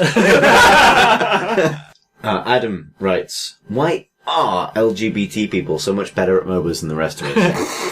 He is referring, we should stress before someone gets really upset, he is referring to a would be hilarious if it wasn't also sad, if it wasn't also hilarious decision by an esports organisation that I can't remember the name of, therefore won't risk slandering. This lack of memory is really useful in it is. keeping legally responsible. Who have decided for their all-female League of Legends tournament, which is a flawed concept in and of itself. Although it's a potentially good idea. It's got given the pros and cons. Yeah, it's got pros and cons. Yeah. Like there are arguments to be made that obviously you can encourage more women to play sports by having female-only tournaments. However, you also perpetuate the notion that players should be sequestered at all in esports, which they obviously shouldn't, were things otherwise equal. So it's tricky. It's a tricky situation, admittedly. However, they've now established some rules, apparently after some deliberation, that teams may field over the course of a tournament and this is their words. I stress their words. Their words. I'm laughing because I know what's coming. They may field one gay or one transsexual woman. For some reason, using the word "gay" in that context, Just gay is a noun. As soon as you do that, you've gone in deep into the wrong territory. Okay, yeah. They use it as an example. Like they throughout the whole thing, they're talking about like a gay / transgendered person, which is the wrong way to refer to them. But then they were saying, like, so for example, you could have a team of 4 women and 1 gay. and they also stress that you must have, should you wish to field a gay twice, you must use the same gay. You may not select a fresh gay. Yeah. There's other people on Twitter mocking this. Do the thing that sometimes comes up in legal language where they write the word one, as in O-N-E, and then in brackets after it put the numeral one. So exactly. One. Yeah. Gay. A single gay. Singular instance of a gay. Is that true in the actual document? I don't know. I hope it is. In the parody? Because I do that as well. It's so fucking stupid, but it's also so offensive. Jesus. Like, they basically... I haven't seen any outrage about it, is the thing. I've only seen jokes so far. Like, just people taking the piss out of it because it's almost so ridiculous. It's almost like crossed the threshold. I think it's because like, you've kind of like tripped over yourself and landed in the custard pie at that point, because you've attempted to hold a tournament for women. On the surface, perhaps laudable goal, albeit with some questions to be raised about the running and what it means and what you're stressing. Because there's a history in esports of running women's tournaments that are still advertised to men. Like, see hot ladies play Dota. You know, it's creepy, even if it's, you know, and it's not a victory for inclusivity because it's weird. Right? That's a valid objection to raise. If in good faith they wanted to run this thing and they genuinely wanted to bring more women in the business, they have absolutely fucked it up. The moment they start to enter into what I presume has to be a decision based on the idea that, and this is into fucking bizarro gender politics at this point, but the notion that a homosexual male, or identifies as male, would qualify as a woman at all for the purposes of a female-only tournament. At that point, you're defining gender more based on sexuality. Yeah. Is that what they're saying? But by including, but when they say gay, don't they mean surely lesbian? I don't know. Do they? That was my assumption. But it's still baffling because it doesn't make any It doesn't make any sense. So if you want to try and pass it, my only way of passing it was like, if you had a really aggressive attitude towards transgender people, then maybe you think, okay, transgender women aren't really women, they're actually secretly men. They're men in disguise. That's how you're doing it. That was, yeah. Also, then you're saying that obviously that's a terrible attitude to have. But if you had that attitude and you thought also men were superior to women at esports, then you could say, okay, they're using their secret men powers in their disguise as a woman. See, the way I interpreted it is that it ended up at this viewpoint where the only the thing they wanted to be consistent across the team was an enjoyment of dicks. and so that would be the unifying factor, which implies a universe where the real, you know, the thing that qualifies most esports athletes to be esports athletes is their disdain for cocks.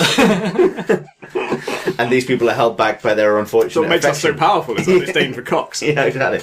And what makes these people so, they require their own bracket. It is like, what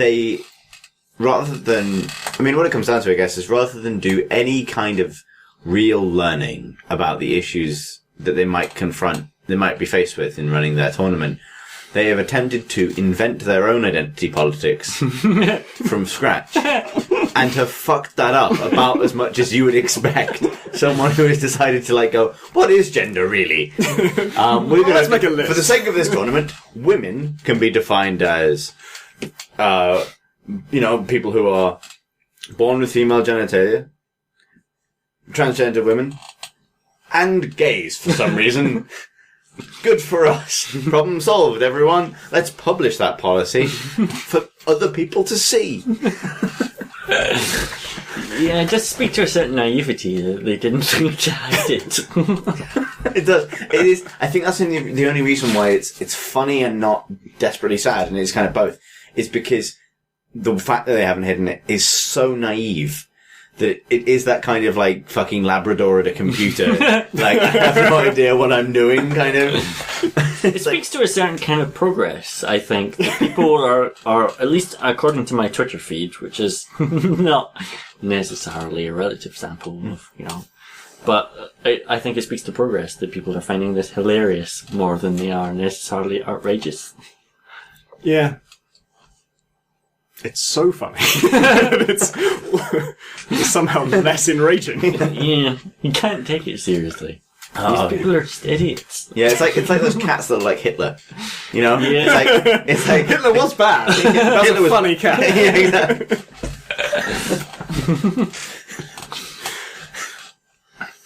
Oh boy, someone needs to fix that problem. It's not going to be them. John writes, do you think cross-platform multiplayer will ever catch on? Valve dropped it in CSGO, but MS is pushing it with Windows 10 games. I've never been excited about it, even... So I was at E3 in 2005, 10 years ago, where Microsoft were like, cross-platform, this is the thing this is gonna be amazing. We're gonna have Xbox people playing with Windows people, and they kinda did with Shadowrun, and it didn't work that well. But even if it had, what do I care what they're playing on? I mean, I want people to play with. If there's no one to play with, then for sure open it up and make sure there's more people to play with. But I don't really care what input device they're using. Yeah, I don't. I mean, maybe it's different for people in the real world, but I don't have a lot of people who. I'm a PC gamer, but lots of my friends are Xbox gamers, and so I don't get to play with them. That's not a situation that comes up, and I don't really care that their numbers go from 10,000 players to 100,000 players or whatever, because there's cross-platform play. But also, I don't think it's ever going to take off for, games like CSGO. I don't think it's ever going to take off for first-person shooters, because a controller, however good it might be for certain kinds of first-person shooters, or all first-person shooters, is never going to be equal to keyboard and mouse. There's literally a numerical limit on how fast you can turn. Yeah. That's just a hard fact. You can't get away from it. Those are two things you should split off into two separate esports tournaments. Whereas, you talked about Infinifactory earlier, and it pops up whenever you complete a level to say how efficiently you did it versus how efficiently someone else did it. Like those kind of time-insensitive games might be, sure, the fact that someone else has played it on an Xbox, whereas I played it on a PC, great, whatever. But the kind of most positive response you can have to cross-platform play is whatever. Like that's the kind of definition of it is, it doesn't matter. Woo! If you've done it, okay, I guess. Yeah. Yep. It totally depends on the game. Like, Hearthstone is a natural fit for it. A game I've been playing a bunch on my iPad, as we talked about in a previous episode. Where I'm playing against people on the PC, because it doesn't make a fucking difference, because it's just dragging cards. And the fact that I might be naked at the time makes it bearing regardless of what platform I'm using. Yep. Basically, do you need a mouse to do it? If so, don't. If not, probably. That's why it's not particularly exciting that SOE are now Daybreak Game Company, and therefore can release multi-platform games. Because they're either gonna, and they make a point in the press release. Alright, something you just said triggered Siri in the other part of the room. Go away, Siri. Siri, what is Daybreak Game Company? You have to say, hey, Siri. Hey, Siri. Fuck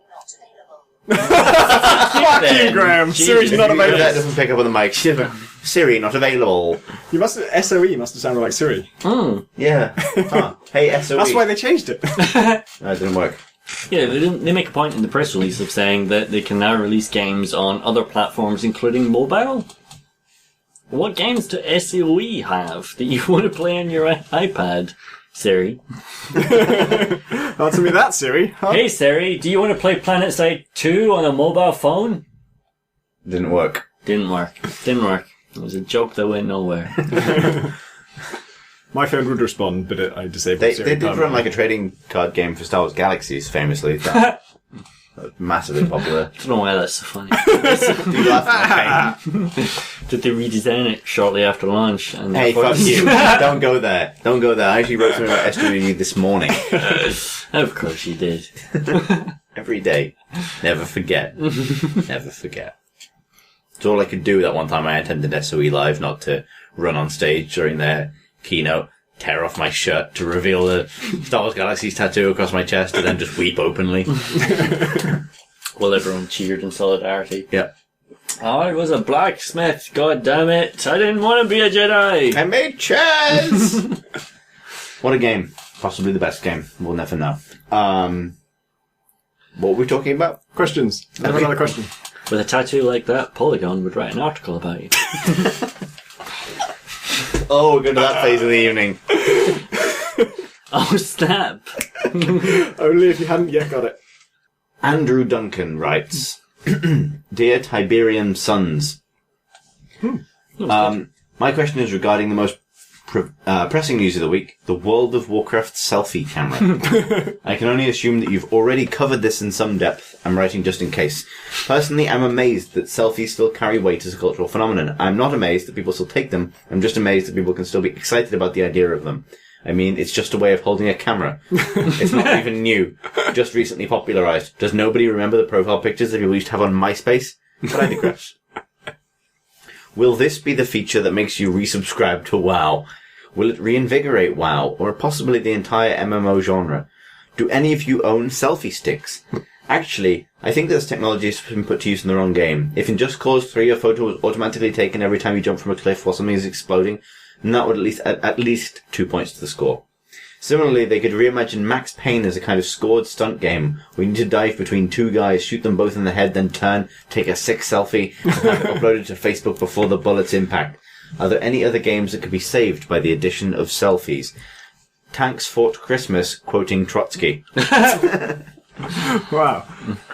Max Payne could have, like, dual-wielding selfie sticks. 2 different angles of himself at the same time. Probably diving sideways. I read the announcement that WoW had a selfie stick with a sort of mixture of, well, like a sort of roller coaster of emotions, the first of which was disgust and like, oh god, does it just have to be fucking everything now? Does it just have to be, oh, it's a word, so we just got to put it in fucking everything? And then thinking, no, actually I would quite like to take a photo of my character in various locations. It seems perfectly fine that you can do that, and it's quite a cool feature to add, so well done. It's just the word. I don't know what, like, just the word is, it does something weird to people. Because that was the thing, as he says, that's the thing we did before. We already did it all the time. And then someone invented a word for it, and suddenly just everyone can't fucking shut up about it. They've got to say the word all the time. Anytime there's a photo, even if it's not taken by the person who's in the photo. That's the other person. all the time. That's a selfie now. Fucking news reporters posting pictures of the dogs on Twitter and describing it as a selfie. Your dog was not holding the camera. Yeah, I think I really want Elite Dangerous to get a selfie camera. I actually wanted this for a while. I don't know who I was moaning in real life. This isn't real life. About this. I want a module you can fit to a ship that allows you to launch a camera that you can control separately to give you an in-universe way of taking screenshots of the outside of your ship. Like Outer Wilds. Yeah. Yeah, like Out Wilds, but it would be like a full HD kind of, Do you know, does your character model have a head? No, it doesn't. You can find that out if you're wearing an Oculus Rift. Because if you're wearing a DK2. I've done that with the DK2 actually, but I don't remember. So if you step out of your pilot seat while you're wearing a DK2, it knows enough about your positioning to move you out of the pilot seat. So you get the sense that you've sat up from the chair and moved elsewhere in the cockpit. But if you look back, your body is still on the chair, but it doesn't have a head. And that's a science fiction film. Yeah. Yep. Submitted for your approval. We should move on. Dennis Ryan asks, Dear Wraith and Crowbar, last episode you discussed the merits of Diablo 3 and Path of Exile, well, Tom Senior did, and somehow failed to mention PoE's greatest strength, Necromancy. Where Diablo only allows you to summon a paltry handful of creatures, PoE allows you to summon a host of zombies, ghouls, skeletons, and other horrors, Ordinarily, I dislike the Diablo-like genre, but the meaty Necromancy skills were enough to make me thoroughly enjoy playing the game, even if my build wouldn't have been viable at high difficulties.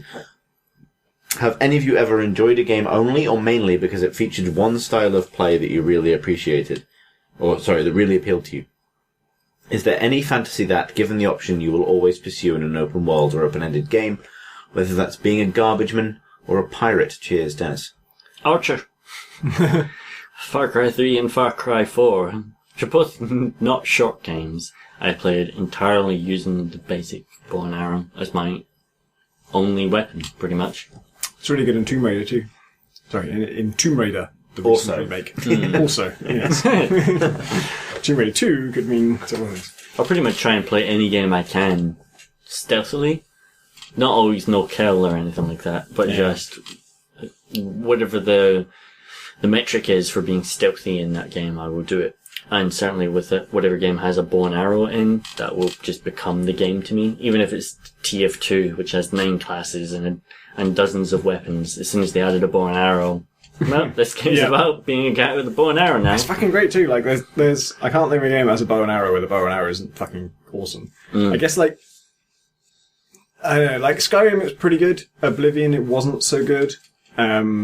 And I think probably the further back in the Elder Scrolls series you go, the worse bows got. They used to be pretty ineffective. You just pelt people with hundreds and hundreds of arrows before you got anywhere. But actually, my answer to this question is Necromancers. I played a Necromancer in Diablo 2. And I decided I was going to be Necromancer even before it came out, because I was obsessed. I loved Diablo, and I was obsessed with everything I could consume about Diablo 2, all of the screenshots and news and stuff, and I knew, like, character builds even before the game was out. It was like, this is the first skill I'm going to get. I'm going to put 3 points in that, then I'm going to upgrade to Bone Spear, and then I'm going to get this and this and this. And then when I played it, I actually found Necromancer really difficult, because if you don't know the game, even though it was pretty similar to Diablo, I was just failing all the time. I was just very weak. And so I went back to Barbarian, and I played, like, I would just storm through the whole thing as Barbarian and completed the whole game. And then only once I understood the game was I good enough to go back and actually play Necromancer and play the class that I really wanted to be. And it was like, it's still quite tricky at first, but then you get to a certain critical mass with the Necromancer in Diablo 2 where pretty much once we have Corpse Explosion, that's when it gets amazing. Because Corpse Explosion is, after you've killed something, you can blow up its corpse, and the amount of damage that explosion does to the surrounding enemies is proportional to the number of hit points that thing had when it died. So you can kill a weak thing, blow it up, does a little bit of damage, softens up all the other people, then you take them down, and they were tougher things. So then when you blow up their corpses, that does more damage to the remaining people, who are also quite damaged from the first thing. And then eventually you take down, like, the toughest thing in the whole mob, and then you blow up that thing's corpse, and that takes down fucking everything. And that creates a whole load of corpses, and you can blow up all the corpses. Like, no matter what's left, it just created this, like, tide. It was just, in every battle, once I was like level, I can't remember what the levels were in Diablo 2, but high level, towards the end of the game, I had a really good dagger that was, I think it was called like Pentadax Screaming Cinquetega of Blood. Or something weird, like, I can't remember the name of the actual, like, dagger was. And that meant it would poison people. I think that was the off-blood thing, or make them bleed for like a massive amount of damage for over a very long period of time. But the screaming part meant that they were terrified when they're hit by it. So every time I stabbed someone, they ran away from me, no matter how scary they were. And then I would stab anyone who got near me. They would run away whilst bleeding to death. And then all of my minion skeletons would be hacking away at everybody and just causing like attrition damage.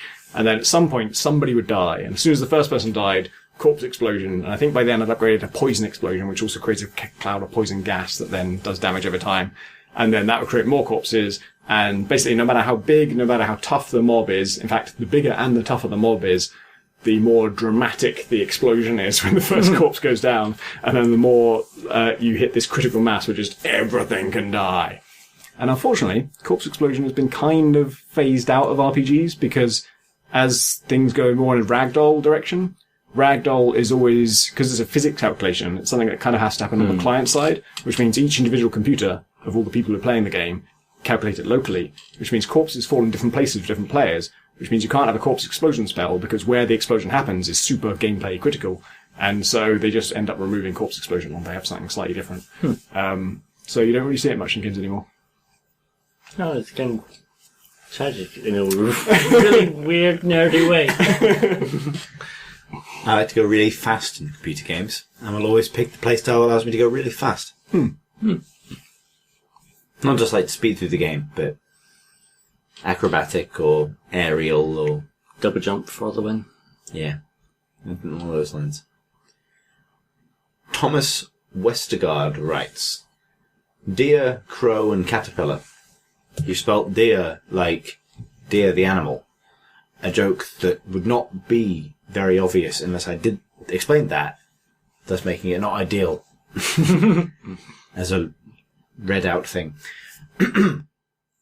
I like systems in video games, especially when players break them. In Red Alert 2, as the Soviets, you can build cloning vats that produce one soldier when your barracks do. By creating a wall around your barracks, the units are not created and are therefore refunded, but a unit is still created by the cloning vat, effectively giving you free units. This bug was later fixed in a patch. Another favourite of mine is in Europa. This is really hard to say after the amount of rum I've had. Europa Universalis 4. You can at one point increase the tariffs on your colonies beyond 100%, then subsidising them with large amounts, giving you infinite money. Do you gents have a favourite exploit, and what is it? Greetings from Thomas in Denmark. I have never tried this myself, but if you look up Morrowind speedrun, you will find someone who's completed Morrowind in like 7 minutes, or it's probably like 6 minutes or 5 minutes by now. Because Morrowind is an open world game, it's an Elder Scrolls game, like Skyrim and Oblivion.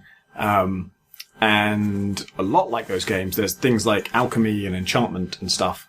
And I can't remember the exact precise details of how this works, but the trick is basically you go to the nearest like mages guild, and then you get from them a potion of enchantment that increases your enchanting ability. And then you drink that, and you use that increased enchanting ability to enchant an amulet to give you increased alchemy. And then you wear the amulet of increased alchemy to make a new potion of increased enchantment. And then you drink the potion of increased enchantment. And then you make use the enchantment to make a better alchemy ring. And then you use the better alchemy ring to make a better enchantment ring.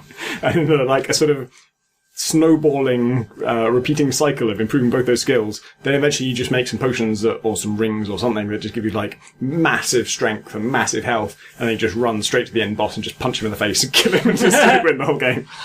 Oh, and also you use, that's the exploit, but the other thing that makes it work is there's a little story quest right near the start of the game that you're walking along a road and a mage just falls out of the sky screaming, slams into the ground and dies. And if you search his body, he has a diary on him that explains what he's doing, and 2 or 3 scrolls of Icarian flight, and they're scrolls that increase your jumping power by 10,000% for like 2 seconds. So you cast it and then you jump, and you can literally jump across the entire game world. You just soar into the world. And the only thing that, the only problem with it is like the way it works is it increases your agility. And agility increases your jumping height and your resistance to fall damage. But, because it only lasts 2 seconds, if you cast one and then jump, by the time you land, it would have worn off and you'll die from the fall. So you need one to jump and then you need to cast the other one just before you land so that you have enough agility to survive the fall. And he does that and lands exactly outside the main boss's lair and then walks in, like, I think he has like a battle axe or something, and he just uses like his 10,000 strength from his infinite potions to destroy him. And it's so like, there's nothing wrong with it. Like, it's technically an exploit, but there's nothing about the systems that suggests that it's sort of not intended. It's just clever. It's just, you were smart and you used the systems well, and so you win. Well done. I think for this one I'd go to the Dota place briefly. Because the interesting thing about a game like Dota, where it comes to exploits, is unlike in a different type of game, an exploit is often something that's kind of defined if it's removed.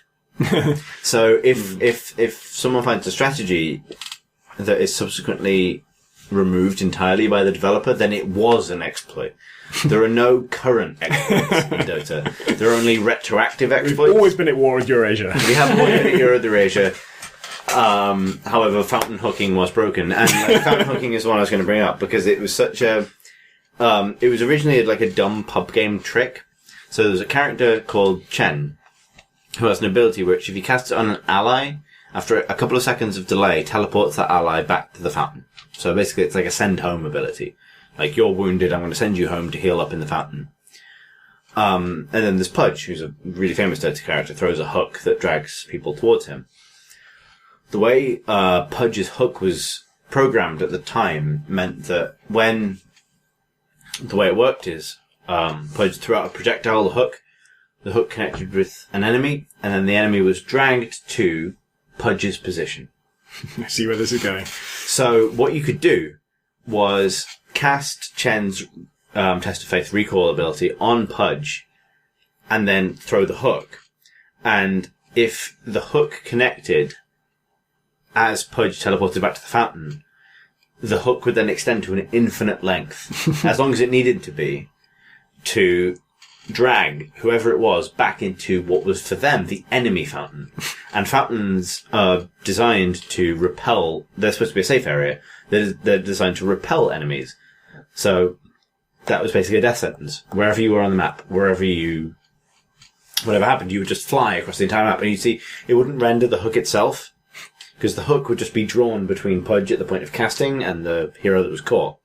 But that hero would then enter every hero has an animation for being like pushed or dragged against their will, which is not like a flailing kind of thing. And they would just fly across the map like it's some kind of like nightmarish Twilight Zone scenario where gravity is now sideways. Like they would just be falling down the map towards the enemy fountain where they'd be completely annihilated. And it was only removed when Na'Vi used it against Tongfu in some point during the stage games of the International 3. It was actually used in Pro Match. And it won that Pro Match because it became this thing that they just didn't know how to deal with. It was like they prepared for pro play, not for, like, fucking just randomly losing a guy to gravity every now and then because of, like, magical hooks. But I still really liked it in a way because it was like, it made complete sense as a combination of game mechanics. What they eventually did is they changed it so that Pudge's hook dragged you to where Pudge was when they cast the hook. Yeah. So it didn't relocate. If Pudge moved, you didn't. Which fixed it. Pretty much. But at the same time, it was like something kind of magical about the nonsense of Dota had been lost, and it was really hard to do. Like you had to time things perfectly for it to match up right, and to land the hook at the exact moment that the Chen spell sent you back. Like it's hard, but it was also bullshit. So possibly good riddance. One last question for the evening. Nick writes, Dear CNC Music Factory, I was listening to your debate on possible games analysis courses with interest yesterday, as I've just spent the weekend writing a proposal for a postdoctoral research project that basically amounts to please pay me to research games based on real places for 3 years, as they're really interesting. While you will not find a games analysis course out there in the same way, you might find an art history course or a film studies course. Academics in the cultural studies field are getting the teeth into games. That sentence didn't make any sense, but I'm going to go anyway. Often this simply takes the tools of the film or text analysis and applies it to games, which I think misses the uniqueness of games, particularly their link to real spaces. People can visit places and see places that they've seen before in paintings and film, but game players travel to find themselves sneezing in places they have been before. Games offer mental maps and a sense of knowing and negotiating a space for yourself that other media cannot. As a question then, have you ever been to visit somewhere that you've been to in a game, and what are the most interesting game worlds that are influenced by, if not exactly based upon, real-world places? He goes on to explain that his game, if he was asked to kind of teach a game, Graham's going to sneeze, it would be Stalker, but we'll go with the question, which is, have you ever been to a place that you've been to in a game, and are you going to sneeze? Yes, to one of those questions. The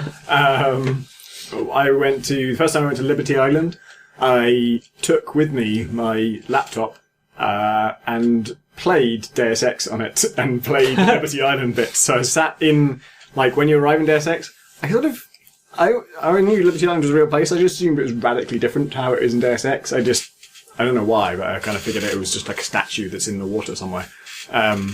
But no, Liberty Island is pretty much as it is in Deus Ex. There's always terrorists walking around. You got to kill them all. I did my best, but like, just the dock you arrive in on, and the ferry is the same shape as the dock in Deus Ex that you arrive in on your secret agent boat. And the way you approach the statue, you're coming from the exact same angle, and the base is the same size as it is in Deus Ex. I didn't really expect it to be actually accurate. And so it's a really weird feeling to actually, I guess it only probably applies to games that you're obsessed with. I've played Deus Ex probably 50 times, to a substantive playthrough. And so that intro I played at least 50 times. And I just I have lived that place. I've been there so many times. I know it intimately. I know what happens if you go down the steps into the water and break open the crate. I know what's in that crate. I know what Paul says to you, no matter which dialogue option you choose. I know where the bot comes from and all that stuff. And so seeing the physical aspects of that mirrored in real life, but then the game aspect of it obviously not being there, it was just very strange. It's I just inhabited New York as a fictional place until then. And I've been to New York before, but I've never been to Liberty Island.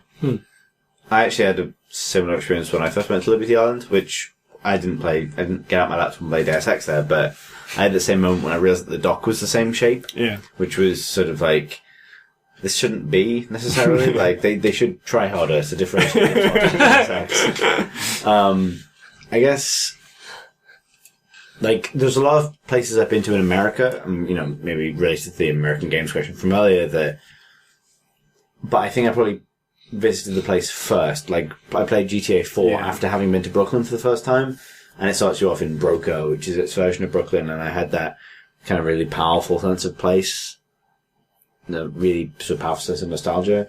One of the ones I would go for is I can't remember which Tomb Raider game it is, but one of them has Lara Croft exploring the ruins in Cambodia, Cambodian temples. I think it's fairly non-specific. I'm actually really failing to locate which exact Tomb Raider game it is. It might be 2, it might be 3. It's in that middle period of Tomb Raider generally. But I went to Angkor in Cambodia, having played this game when I was about 18, and one thing that really struck me about those temples is how small and relatively flat they were.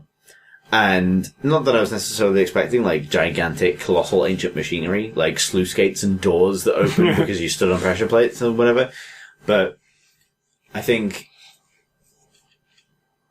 that's such a dumb thing to say, but those games did genuinely set up pretty severe false expectations for what ancient architects were capable of building, and they're not the first by any means. They follow on from a tradition from matinee fiction in general towards imbuing ancient architecture, particularly with the power of being whatever the fuck it needs to be in order to finish a boulder rolling down a corridor. Yeah, particularly mysterious and kind of puzzling or demanding. Yeah, was the real thing disappointing by comparison? Not really, but it was I realised, the moment I got there, I was not that I was it sounds so fucking dumb, but it was just recalibrate your expectations around what's actually practical. And not just recalibrate your expectations, recalibrate your expectations of what's impressive. Games really teach you to expect that ancient people are capable of some fucking phenomenal feats. Actually, they weren't that good. They weren't that good. Very primitive. They didn't have bulldozers and shit. Yeah, they didn't have bulldozers, they didn't have cranes. logic switches, Sure, there was a pyramid, but a giant boulder chased after me. Yeah, exactly. I guess for me, it's New York again. Grand Theft Auto 4 is the kind of key example. There have been a ton of instances, but Star Junction in Grand Theft Auto 4 is Times Square in real life. And when I first went to New York, which was only a little over a year ago, because I went for Christmas, I stayed pretty much on Times Square. And a lot of my experiences of it, aside from being, I've seen this in movies, and there's a lot of adverts. It was, this is a lot like Star Junction is in GTA 4.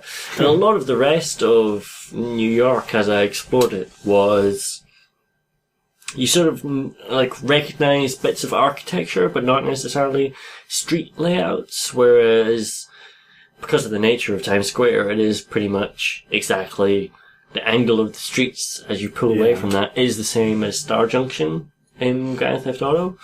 and it was certainly played on my mind a lot. I don't know, they didn't necessarily give me any greater insight or anything more than that, but certainly whenever I would come out of my hotel to walk over to the pharmacy to buy crisps, or whatever, I would be like, it's not like playing Grand Theft Auto 4 in first person right now, as I stared up at the adverts. I did have, once I had it the other way around, where I was watching, before Grand Theft Auto 5 came out, I watched Tom Bramwell of Eurogamer playing it. He just did like a Let's Play thing on YouTube. And so it was my first experience with Grand Theft Auto 5, and he was just driving around Los Angeles, basically. And I've been to Los Angeles many times on various press trips and stuff, some of them with Tom, I think. And I realised I was recognising streets. So I was like, I know which street this is. I know if he goes left right there, he's going to be on Santa Monica Beach. And if he goes a bit further, there's going to be a gym with a bunch of like muscle freaks there. And then if you go out further out towards the sea on sand, there'll be a bunch of people like playing improv music and stuff. And yeah, it's all really accurate. That is all of the questions we have time for today. And indeed, all of the rest of the pod we have time for. If you'd like to send us a question, you can do so by emailing us at questions@crateandcrowbar.com. You can tweet us at crateandcrowbar. You can leave a question on our forum, and there's a sub-forum dedicated to that, at crateandcrowbar.com/forum. Or, as a last resort, only to be used by the most desperate, you can follow us and tweet us as individuals. I am C. Thurston, that's CTHURSTEN. Tom is PNTADACT. That's Pensadact.